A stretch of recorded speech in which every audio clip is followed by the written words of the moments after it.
Halo semuanya, Assalamualaikum warahmatullahi wabarakatuh.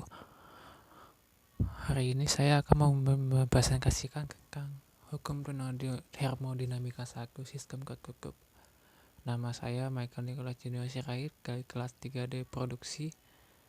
Ya, pendahuluan termodinamika. Pada dasarnya, termodinamika mempelajari karakteristik suatu sistem dan interaksinya dengan lingkungan. Sistem merupakan suatu objek yang diamati. Karakteristik suatu sistem dapat dilihat dari sifat-sifat termodinamika dari sistem tersebut, seperti temperatur, tekanan, volume, energi dalam, entalpi, dan entropi. Di dalam termodinamika klasik, sifat termodinamika merupakan nilai numerik yang menunjukkan karakteristik makroskopik suatu sistem yang bisa diperoleh tanpa memperhatikan proses-proses yang terjadi sebelumnya atau sejarah sistem. Misalnya, nilai temperatur bisa diukur pada suatu saat menggunakan termometer tanpa harus mengetahui proses-proses apa yang sebelumnya terjadi pada suatu sistem. Manakala terjadi perubahan pada satu atau lebih sifat termodinamika suatu sistem, berarti telah terjadi proses pada sistem tersebut. Di dalam konsep termodinamika terdapat dua cara interaksi antara sistem dan lingkungannya, yaitu perpindahan panas dan kerja. Perpindahan panas dipicu oleh perbedaan temperatur antara sistem dan lingkungannya, sedangkan kerja disebabkan oleh selain perbedaan temperatur. Kerja bisa disebabkan karena perbedaan tekanan, adanya putaran poros, arus listrik, medan magnet, dan sebagainya. Pokok persoalan pada termodinamika adalah mengetahui karakteristik sistem akibat terjadinya suatu proses, serta interaksi sistem dan lingkungan. Untuk bisa menganalisis hal tersebut, maka pengetahuan tentang sifat-sifat fluida merupakan hal yang penting. 1. Panas. Panas didefinisikan sebagai bentuk energi yang dapat berpindah antara dua sistem atau dari sistem ke lingkungan dengan sifat perbedaan temperatur. Sebuah energi dalam keadaan transisi dia dikenali jika hanya melewati batas sistem, sehingga dalam termodinamika panas atau heat sering diistilahkan dengan transfer panas atau heat transfer. Satuan energi panas adalah joule, kilojoule, atau BTU atau British unit. Heat transfer per unit massa disimbolkan dengan Q, yang mana Q sama dengan Q besar per M dengan satuan kilojoule per kilogram. Kadang sering digunakan untuk mengetahui rate of heat transfer atau jumlah heat transfer per unit waktu dalam interval tertentu, disimbolkan dengan Q besar, mempunyai satuan kilojoule per S atau kilowatt. Ketika Q bervariasi dengan waktu, jumlah heat transfer selama proses dilakukan dengan mengintegrasikan Q besar selama rentang waktu tertentu. Q sama dengan integral T sampai T2 Q dt dengan satuan kilojoule. Ketika Q konstan selama proses, maka hubungan di atas menjadi Q besar sama dengan Q besar GKT dengan satuan kilojoule, di mana T sama dengan T2 dikurang T1 adalah interval waktu selama proses terjadi. Panas mempunyai jumlah dan arah. Untuk menandai arah dari panas ada suatu konvensi kanda atau kesepakatan kanda sebagai berikut. Heat transfer menuju sistem berkanda positif dan closed system berkanda negatif. 2. Selanjutnya adalah kerja atau work. Seperti halnya panas adalah suatu bentuk interaksi antara sistem dan lingkungan. Dapat disimpulkan bahwa jika suatu energi dapat melintasi batas sistem adalah bukan panas, dapat dipastikan bahwa bentuk energi tersebut adalah kerja. Lebih spesifik, kerja dapat diartikan sebagai transfer energi yang berhubungan dengan gaya yang menempuh sebuah jarak. Kerja juga merupakan bentuk energi, mempunyai satuan kilojoule, kerja per unit, massa dikasihkan dengan W besar sama dengan W per M dengan satuan kilojoule per kilogram. Kerja per unit waktu disebut power dan dikasihkan dengan W yang mempunyai satuan kilojoule per second atau kilowatt. Kerja juga mempunyai tanda konversi. Kerja yang dilakukan sistem adalah positif, dan jika sistem dikenai kerja, maka kerja bertanda negatif. Heat transfer dan kerja. Heat transfer dan kerja adalah interaksi antara sistem dengan lingkungan dan dapat beberapa kesamaan antara keduanya. 1. Keduanya merupakan fenomena batas sistem, hanya dikenali ketika melintasi batas sistem. 2. Keduanya merupakan sistem transien, artinya sebuah sistem tidak bisa memiliki panas atau kalor. 3. Keduanya selalu terkait dengan proses, bukan state. 4. Keduanya merupakan back function. Diferensialnya disebut diferensial tidak eksak. Delta Q dan delta W. Berbeda dengan properti yang merupakan point function, diferensialnya disebut diferensial eksak. Misalnya DU, DH, DT, DP, dan lain-lain. Nah, ini adalah sistem kekekup pada gambar 31. Itu yang A sistem kekekup, yang B adalah kerja dan panas sebagai fungsi lintasan. Macam-macam bentuk kerja. 1. Kerja listrik. Elektron melalui batas dari sistem menjadi kerja listrik pada sistem tersebut. Ketika V adalah beda potensial listrik dan N adalah gaya kolom dari elektron, maka WE sama dengan V kali N dengan sekuennya adalah kilojoule, atau WE sama dengan V kali I, sekuennya kilowatt, di mana WE adalah daya listrik atau kerja elektron, WE atau kerja elektron adalah daya listrik, dan I adalah arus listrik. Pada umumnya, V dan I bervariasi terhadap waktu, sehingga kerja listrik dalam interval waktu dinyatakan oleh W integral 1 dibagi sampai dengan 2 V kali I dt, mana satuannya adalah kilojoule. Jika antara V dan I konstan dalam rentang waktu T, bersama menjadi WE sama dengan V kali I delta T. Kerja mekanik. Kerja yang berhubungan dengan gaya yang dilakukan sampai pada jarak tertentu, yang mana W sama dengan integral 1 sampai 2 F kali ds. Contoh dari kerja mekanik adalah 1. Kerja ekspansi atau kompresi. Kerja ekspansi atau kompresi adalah bentuk kerja yang berhubungan dengan gaya yang berupa tekanan pada sebuah penampan dan bergerak sejauh X. Secara matematis, delta W sama dengan P kali A dx, atau delta W sama dengan P kali delta dV. Mengingat bahwa dV adalah positif ketika volume bertambah, maka kerja pada daerah batas bergerak adalah positif saat berekspansi. Namun saat terjadi kompresi maka bernilai negatif. Di W sama dengan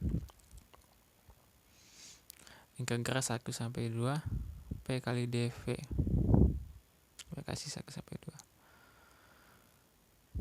2. Contoh dari kerja mekanik adalah kerja perpanjangan batang padat. Sebuah batang mengalami kerja ditarik dengan sejumlah gaya pada luas penampang dan tegangan normal pada ujung dari batang tersebut. Besarnya gaya adalah F kali sigma A, maka besarnya gaya yang kau A atau sigma A itu ya. Maka besarnya gaya yang dilakukan ketika terjadi penambahan panjang pada batang sejauh X adalah W sama dengan integral 1 sampai dengan 2 sigma kali A kali dx.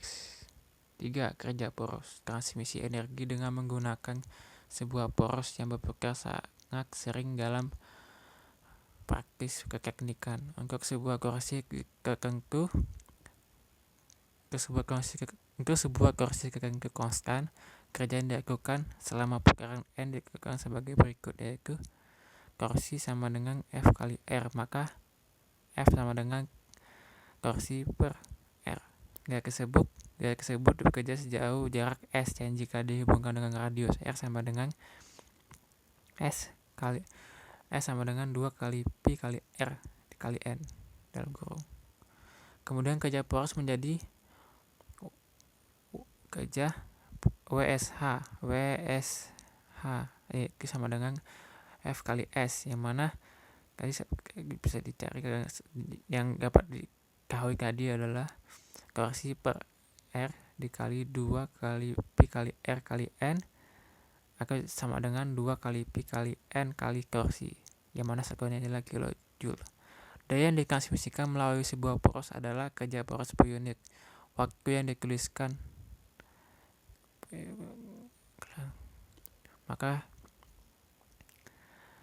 Maka WSH sama dengan 2 kali Pi kali R kali N kali T ke torsi, yang mana sekuennya adalah kilowatt.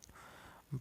Kerja pegas. Jika panjang dari sebuah pegas berubah sebesar diferensial dx karena pengaruh sebuah gaya F, maka kerja yang dilakukan adalah dw pegas sama dengan F kali dx. Untuk menentukan kerja pegas diperlukan sebuah fungsional hubungan antara F dan X. Untuk sebuah pegas elastis, perubahan panjang X proporsional dengan gaya, maka F sama dengan K kali X, yang mana sekuennya adalah kilonewton, di mana K adalah konstanta pegas dan sekuan kilonewton per meter. Maka kerja adalah W pegas sama dengan setengah K kali dalam kurung X2 pangkat 2 dikurang S1 pangkat 2 dengan sekuennya kilojoule.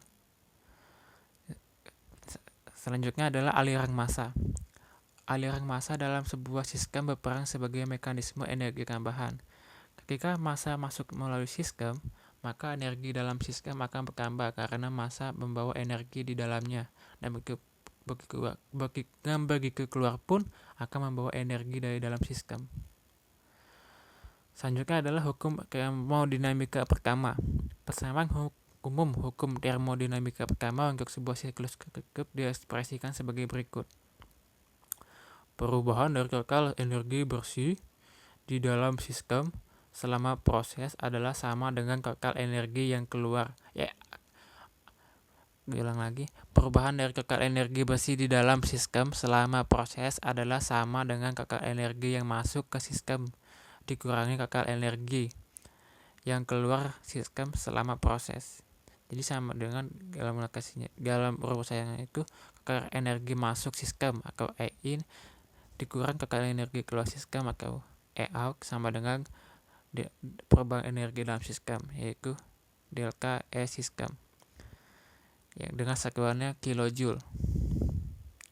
Total energi E dari sistem terdiri dari 3 bagian, yaitu energi ke dalam U, energi kinetik atau KE, dan energi potensial atau PE. Sehingga perubahan energi total sistem dapat ditulis sebagai berikut. Delta E sama dengan delta U plus delta energi kinetik atau delta KE ditambah delta PE atau delta energi potensial, di mana sekuennya adalah KJ atau kilojoule, atau di mana delta U sama dengan M dikali U 2 dikurang U1, delta energi kinetik atau KE sama dengan setengah M dalam kurung V2 kuadrat dikurang V1 kuadrat, dan delta energi potensial atau delta PE sama dengan M kali G kali dalam kurung Z2 dikurang Z1. Hampir semua sistem tertutup yang ditemui dalam praktis adalah sistem kartesioner yang umumnya tidak melibatkan perubahan kecepatan dan ketinggian selama proses. Untuk sistem tertutup yang stasioner, perubahan energi kinetik dan energi potensial dapat diabaikan, sehingga hukum termodinamika pertama dapat direduksi menjadi delta E sama dengan delta U dalam satuan kilojoule. Transfer energi yang terjadi pada sistem tertutup adalah hanya panas dan kerja, maka dapat dirumuskan menjadi di mana E in sama dengan E out. E in di energi masuk dikurang energi keluar sama dengan Q in dikurang Q out tambah dalam kurung W in dikurang W out sama dengan delta E sistem. Energi sistem adalah energi keluar dari sistem. Dengan demikian, apabila sistem dianggap stasioner, maka kita akan mendapat persamaan energi adalah Q sama dengan W. Q dikurang W sama dengan delta U dengan satuan kilojoule. Nilai Q terdiri dari komponen in dan out, serta nilai W juga demikian. Namun nilai W diberikan karena negatif karena menandakan bahwa sistem dikenai kerja untuk melakukan transfer energi atau istilahnya terbalik. Panas jenis atau specific heat. Panas jenis didefinisikan sebagai energi yang diperlukan untuk meningkatkan temperatur suatu zat dalam satu satuan massa sebesar 1 derajat. Pada umumnya energi akan tergantung pada bagaimana proses tersebut terjadi. Dalam termodinamika, terdapat dua macam panas jenis. A. Panas jenis pada volume konstan atau CV. Dan B. Panas jenis pada tekanan konstan atau CP. Panas jenis pada tekanan konstan atau CP selalu lebih besar dari CV atau panas jenis pada volume konstan. Jadi tekanan konstan lebih besar dari CV. Karena pada tekanan konstan, sistem mengalami ekspansi dan hal tersebut memerlukan energi. Perhatikan sebuah sistem tertutup stasioner dengan volume konstan. Maka WB sama dengan 0. Ini diakibatkan karena kerja akibat pergeseran batas sistem. Hukum termodinamika pertama dapat diekspresikan dalam bentuk diferensial sebagai berikut. dQ dikurang dW sama dengan du, di mana W merupakan kerja selain kerja akibat pergeseran batas sistem. Pada persamaan di atas, sisi kiri menunjukkan jumlah energi yang ditransfer dalam bentuk panas dan atau kerja. Dari definisi CV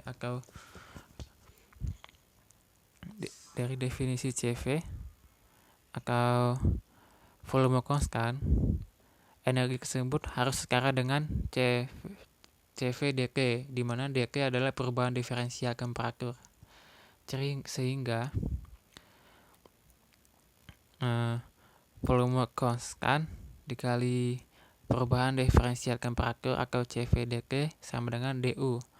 Pada volume konstan atau CV itu sama dengan delta U per delta T menuju V dengan satuan kilojoule per kilogram kali derajat Celcius.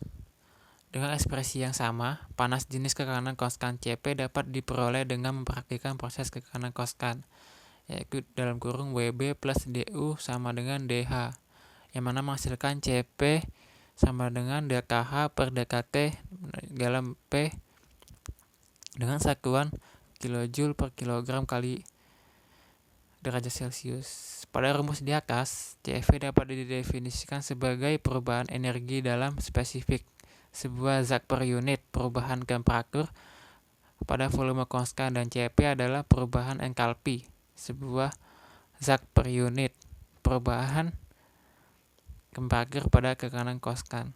CV dan CP dapat juga berbentuk dalam basis molar, sehingga mempunyai satuan J per kilomol kali derajat Celcius. Ini adalah panas jenis spesifik pada V dan P konstan. Dapat dilihat V sama dengan konstan dan P sama dengan konstan.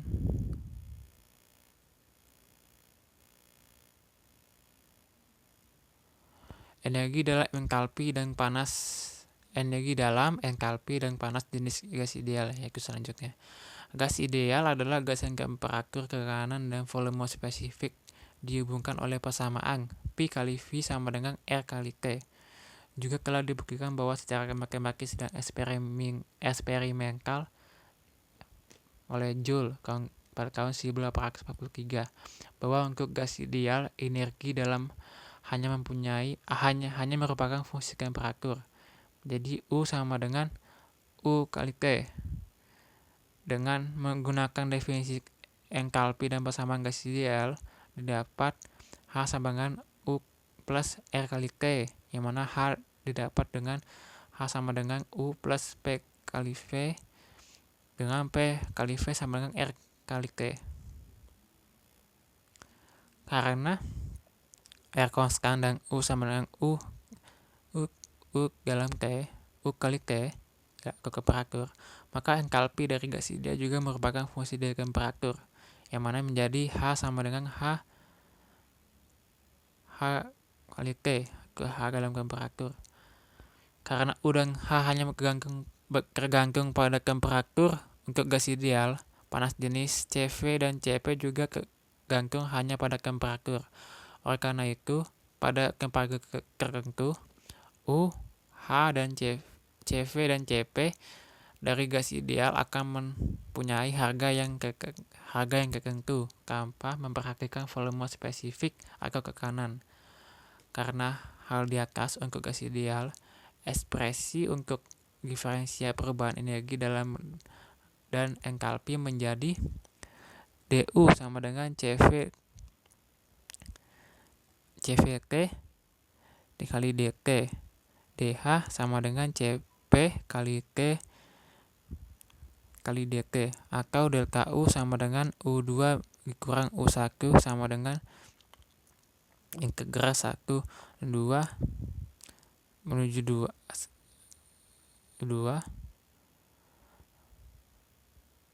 CV kali T kali delta T dengan satuannya kilojoule per kilogram, dan juga delta H sama dengan H2 dikurang H1 sama dengan integral 1 dan 1 menuju 2 kali CP atau pressure konstan dan volume konstan dikali T dikali dt dengan kesatuan kilojoule per kilogram. Dan ini adalah grafik specific heat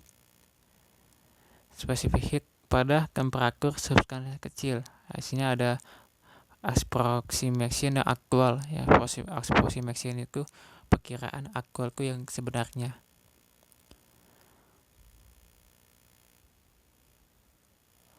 Pada gambar 3 penamakan gas dengan molekul kompleks yang ini, molekul dengan 2 molekul lebih, jika variasi panas jenis terhadap temperatur hampir mendekati linear, harga energi dan entalpi gas ideal dapat dihitung dengan menggunakan panas jenis rata-rata konstan seperti U2 sama dengan U1. U2 dikurang U1 sama dengan CV AV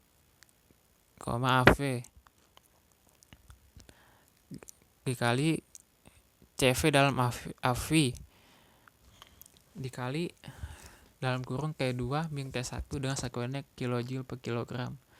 H2 min H1 sama dengan CP dalam AV dikali T2 min T1 dengan satuannya kilojoule per kilogram, di mana CV, AV, dan CV dalam AV dan CP dalam AV dicari dari tabel dengan menggunakan temperatur rata. Temperatur rata-ratanya itu dapat dicari dengan dalam kurung T2 min T1 per 2. Nah, dari pembahasan di atas dapat diambil kesimpulan untuk menentukan perubahan energi dalam dan entalpi gas ideal. 1. Dengan menggunakan data tabel U dan H, metode ini paling mudah dan paling akurat jika data tabel telah tersedia. 2. Dengan menggunakan hubungan CV dan CP sebagai fungsi temperatur dan melakukan proses integrasi. Metode tersebut tidak disukai untuk perhitungan manual, tetapi untuk penggunaan secara komputerisasi lebih disukai karena lebih akurat. 3. Dengan menggunakan panas jenis rata-rata. Metode tersebut paling sederhana dan disukai jika data tabel tidak tersedia. Hasil yang didapat akan lebih akurat jika interval temperatur tidak begitu besar. Relasi panas jenis gas ideal. Hubungan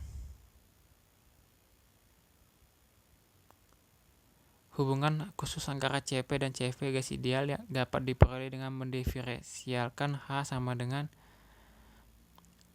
U plus RT yang menghasilkan DH sama dengan DU plus R kali DT. Kemudian gantilah DH dengan CP DT dan DU dengan CV DT dan bagi dengan hasilnya dengan DT, didapatkan CP atau pressure konstan sama dengan CV atau volume konstan tambah R dengan satuannya kilojoule per kilogram Kelvin, kilogram kali Kelvin. Hal tersebut merupakan hubungan penting karena kita akan dapat menentukan harga CV dari harga CP dan konstanta gas R jika panas jenis diberikan dalam basis molar. R pada persamaan di atas harus diganti dengan konstanta gas universal RU sehingga CP ini salah, sebenarnya CP dan CV-nya itu ada garisnya di atasnya ya. Jadi CP dengan garis di atasnya sama dengan CV dengan garis di atasnya tambah RU dengan satuannya kJ per kilomol kali Kelvin. Dengan relasi di atas, kita dapat mendefinisikan properti gas ideal yang lain yang disebut dengan rasio panas jenis atau specific heat ratio atau K sebagai berikut, dengan K sama dengan CP atau pressure constant per CV atau volume constant. Rasio panas jenis juga bervariasi terhadap temperatur, tetapi variasinya tidak begitu ekstrim. Untuk gas monoatomik, harga dari K mendekati konstan 1,667. Beberapa gas diatomik termasuk udara mempunyai harga rasio panas jenis atau K kira-kira 1,4 pada temperatur ruangan. Evaluasi sifat zat cair dan zat padat. Metode khusus seringkali dapat mengevaluasi kondisi zat cair dan zat padat dengan perkiraan yang tidak memerlukan kekebalan tinggi. Misalnya kita ingin memperkirakan kondisi cairan menggunakan data tabel properti dan kondisi zat apabila dalam keadaan incompressible. Suatu zat yang mempunyai spesifik volume konstan atau densitas disebut zat tak mampu tekan atau incompressible substance. Spesifik volume zat pada K dan cair pada dasarnya konstan ketika mengalami proses. Asumsi volume konstan pada kasus ini harus diambil jika diterapkan untuk energi yang berhubungan dengan perubahan volume, seperti kerja akibat pergeseran bekas sistem. Hal tersebut dapat diabaikan dibandingkan dengan bentuk energi lain, sehingga CP atau pressure constant dan CV zat padat dan cair hanya disimbolkan dengan C. CP sama dengan CV sama dengan C, yaitu DU sama dengan CV kali T kali DT sama dengan C kali T kali DT. DH sama dengan U kali UT D kali DT plus PV sama dengan CV T kali DT plus V dikali P2 min P1. Delta U sama dengan U2 min U1 sama dengan K1 dan 2 menuju 2 K1 dan 2 C kali T kali DT dengan satuan kilojoule per kilogram. Delta H sama dengan H2 min H1 sama dengan K1 menuju 2 C kali T kali DT plus V kali dalam kurung P2 min P1 dengan satuannya kilojoule per kilogram.